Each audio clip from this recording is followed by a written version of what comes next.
Biz bu sizinlə dövr operatorlarına baxacağıq. Əslində biz dövrü bilirik. Alqoritmdən dövrü keçmişik. Sadəcə həmin alqoritmdə keçdiyimiz dövrü biz Python proqramlaşdırma dilinə tətbiq etməyi öyrənəcəyik. Bizdə dövrün iki növü var. Sayğaclı dövr, şərtli dövr. Gəl lövhəni bölək, yazaq. Sayğaclı və şərtli. Bunlar hər birinin özünün istifadə olunduğu şəkil və yerləri var ki, bəzən də olur ki, eyni məsələni həm sayğaclı, həm də şərtli dövrdən həll etmək olur. Gəlin sayğaclı dövrə aid bir məsələyə baxaq. Məsələnin üzərində izah etmək məncə daha asan olur. Bizdə belə bir məsələ verilir ki, AB parçası verilir. AB parçasındakı bütün ədədlərin kvadratları cəmini hesablayan bir alqoritm, daha doğrusu bir proqram qurmaq lazımdır.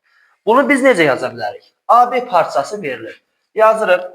A bərabərdir int input. B də eyni qayda bərabərdir int input. Və bizdə bu cəmi özündə saxlayacaq bir cəm daxil edirik, bərabərdir 0. Sayğaclı dövr bizdə for operatorudur. For. Yazırıq. For i. I bizdə dəyişəndir. İterasiya sayğacıdır.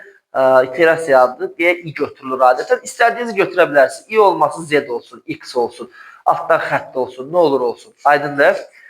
Yazırıq. For i in biraz aralayacaq. In range nədən? A-dan B plus 1'ə qədər. Buna diqqətli olun. Həmişə bizdə birinci ədədi götürür. Yəni ki, A-nı alacaq, amma B-ni almayacaq. Ona görə də B-ni də ala bilsin deyə biz nə edirik? Qiymət olaraq B-ni də ala bilsin deyə B plus 1 yazırıq. Aydındır?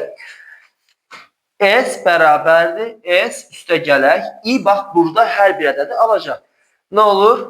I-nin kvadratı. Altdan da print S.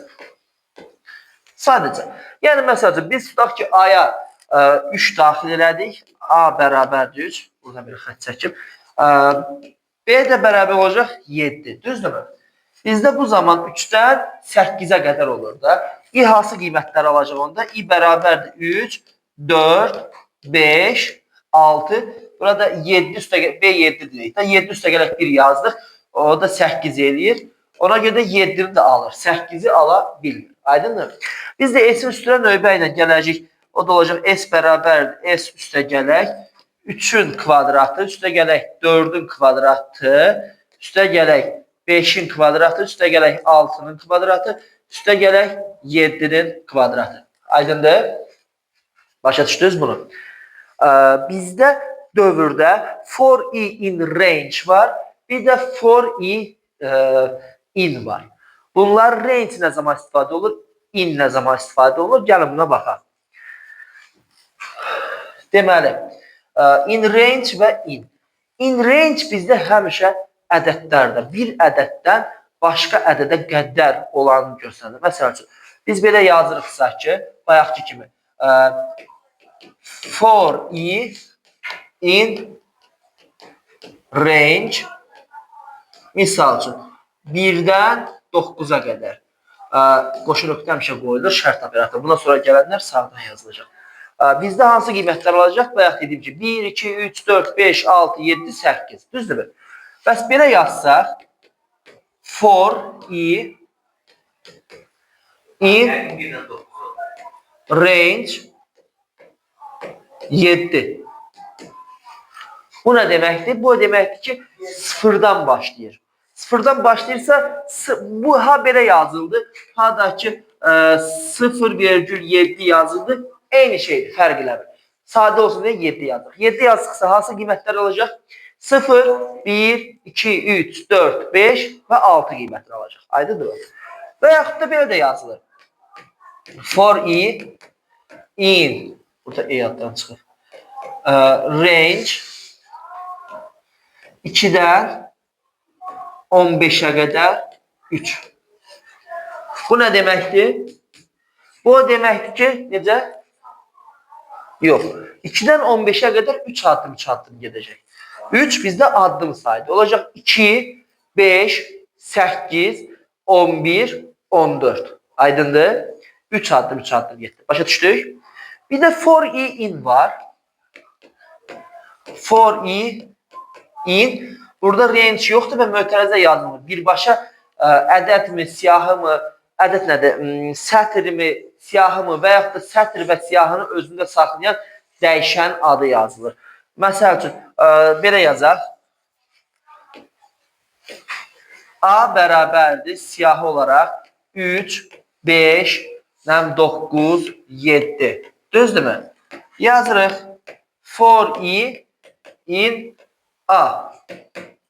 Bu zaman i bizdə növbə ilə 3, 5, 9 və 7'ni alacaq. Aydındır. Ya da ki sətr olsaydı növbə ilə sətrin hər bir simvolunu alacaqdı növbə. Aydındır. For i inlə olanda. In range bizdə həmişə ədədlərdən işləyir. In bizdə ya sətr ya da siyahılardan işləyir. Aydındır bu? Başa düşdünüz? Bundan bağlı sual var? Yox. Gəlin biz onda while-a baxaq. Yuxarıda while qeyd eləmişdim. Şərtli dövr bizdə while-dır. İndi biz nə edirik? Bizə tutaq ki, ədəd verilib, məsələyə baxaq, ədəd verilib, ədədin rəqəmlərinin cəmi lazımdır. Düzdürmü? Gəl ədədi yazaq. A bərabərdir int input. Bir dənə də cəmi daxil eləyəcək biz. Cəm dəyişəni, cəmi özünə saxlayan. Cəm bərabərdir 0. İndi biz nə edirik? While a böyükdür 0-dan. While div və modlardan istifadə eləyəcək.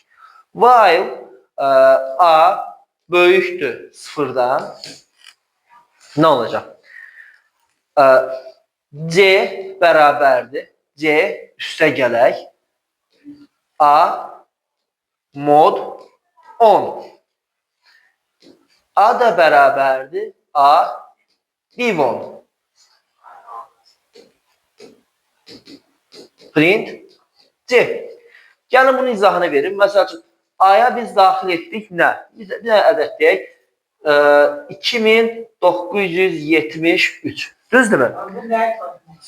Bu ədədin rəqəmlərinin cəmidir. Necə izahdan baxaq. A neçə oldu? 2973. Düzdür? A böyükdürmü 0-dan? Onda C-nin üstünə A-nın A mod 10 gəlir. A mod 10 neçə eləyir? C bərabərdir C üstə gələk A mod 10. O da bərabər eləyəcək neçə? 3. A mod 10 bizdə 3 verir. Sonra A da bərabər olacaq nə? A div 10. A div 10 neçə eləyir? A bərabərdir A div 10. O da bərabərdir 297. Aydındır. Böyükdür 0-dan. Eyni davam edirik. C bərabər olacaq 3 üstə gələk axırıncı qiyməti 7 10-a. A da bərabər olacaq nəyə? 29-a. C bərabər olacaq 19-a. A da bərabər olacaq nəyə? 2-yə. A böyükdür 0-dan. Onda C bərabər olacaq 21-ə. A da bərabər olacaq nəyə? 0-a. A 2-dir, div 10. 2 div 10 bizdə nə verir? 0 verir. A böyükdür 0-dan. Yox, onda C-ni çıxışa veririk. C elədi bizdə 21. Bizim verdiyimiz 2973 ədədinin rəqəmlərin cəmi bizdə nədir? 21. Çətin deyil. Əsas şərti və məntiqi qurmaqdır. Aydındır?